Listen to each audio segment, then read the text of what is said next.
Skater boy Hit Jornales showed off some skateboard tricks while hanging out with friends. Skater boy. So, nung nakita ko to, alam ko mahirap to gawin. Akala mo lang madali. Like, itong pag tatlong skateboard ay pagsamasamahin at mag-balance. Mahirap gawin yan. Kaya hindi ko alam kung ba't may mga nagko-comment dito. Pero, feeling ko mga hindi sila nag-skate. Mga nag-try sila mag-skate tapos hindi na lang nila tinuloy kasi natakot na sila or baka na ano sila, na out of balance or nabuwal. Kaya siguro nag-hate comment na lang sila. Noong una, inisip ko din na baka nakikiride lang siya sa pag-skate. Marami kasing ganun. Mga poser yung tawag, poser. Pero, ano nga ba ang poser, guys? So, poser is someone who says they skate. Sabi dito and bases their identity around skating. But you'll never actually see them on a board. And if they're at the skate park, they'll just stand around doing nothing. Don't confuse beginners with posers. Posers will talk about all the tricks they supposedly have, while beginners know they can't do a lot but put in the effort to learn. Yan, napakalinaw. Makikita nyo naman dito marunong siya. Oh, nag-ride siya. Hindi madali yan gawin. Sabihin nyo sa akin, ganyan naman talaga, ganyan naman. Mahirap, try nyo. Kung nag-i-skate talaga kayo, alam mo yung simulang pag-apak nyo sa board, mahirap. Like, yung mismong pagtayo sa skateboard, yung mismong pag-andar doon, yung mismong pag-cruise around dyan, tricks na yan. Hindi magdidikit yung paa mo dyan kung hindi ka ba-balance. Mabubul ka dyan lalo na kung may mga curve. Kaya nung chinek ko yung profile ni Hit Jornales, marunong naman siya. Like, Stig, wala gwapo talaga siya, marunong siya mag-skate. Ano magagawa natin? Ba't kayo mag-hate? Tsaka maganda nga yan, di ba? Malamang may mga fans siya na dahil sa ginawa niya, mas dumama yung gusto mag-skate o mag-try. Itong ginawa niya sa taas na to, mahirap yun drop. Tawag yan, drop, basta off, drop in pala tawag nun.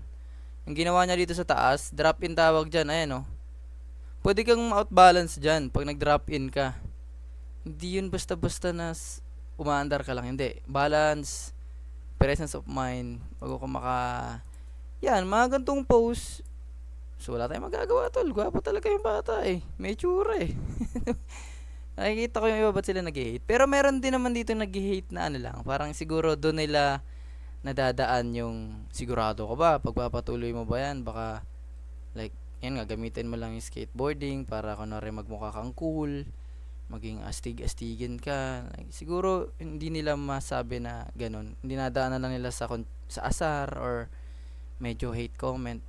Pero sa mga totoong skater, yung naranasan mo yung unang mong andar, yung hindi ka nababagsak, yung nag-i-stay ka sa board. Alam mo na hindi madali to, hindi madali. Ilang araw, week siguro bago ka talagang maging komportable sa board mo. 'Di ba? Solid, marunong siya, hindi siya poser. Yan, maraming celebrity na may background talaga sa pag-skateboard, guys. Si Justin Bieber. Sino pa ba? Si Lil Wayne. Kilala niyo si Lil Wayne, yung rapper. Tsaka si Tyler, the Creator. Ilan lang sila sa mga artista din na may background din sa talaga, skateboarding. Kultura kasi siya So, sa mga nag-i-skate, hindi ko naman kailangan ipagtanggol si Hit. Alam niya ginagawa niya, nag-i-enjoy siya. Kudos sa kanya. Tsaka skate sa pare ko.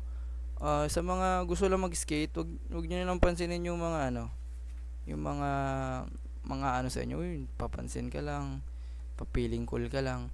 Siguraduhin niyo lang din naman na hindi kayo magiging poser. Syempre, parang disrespect 'yun sa mga totoong mga nagtatry, nagtatry ng tricks, nagtatry matuto, mag-skateboard. So, yeah, kung talagang genuine na gusto nyo matuto, gusto nyo mag-rides or mag-tricks man, just do it, guys. Tapos yung alam ko yung mga totoong skater, sobrang ng kulturan to, like, sportive, yung mga totoo, yung mga tunay, supportive yan sila kahit only lang yung magawa mo, para mag-hype yung pag alam nilang yung tricks mo, sobrang tagal mong inaral, sobrang hype nila, sobrang solid mga kabanding ng mga skater na mga tunay. Kahit anong tricks, kahit sabihin mo simpleng tricks yun or basta Suportado ka nila niyan. Tapos parang sila din parang sila na rin yung nakala ng tricks pag nakita nila na nagawa mo. May nagawa kang tricks or naland mo, 'di ba? Yun yung mga totoong skater. Yung mga nagko-comment dito kay Heat, feeling ko mga ano lang talaga to. Mga hindi nagtuloy mag-skate, natakot na. Yung alam mo yun, insecure sila. Guwapo na ito, tapos marunong mag-skate ah. Marunong talaga siya eh. Uy, ba't kayo nag-hate? Ba't nga matuwa tayo, di ba?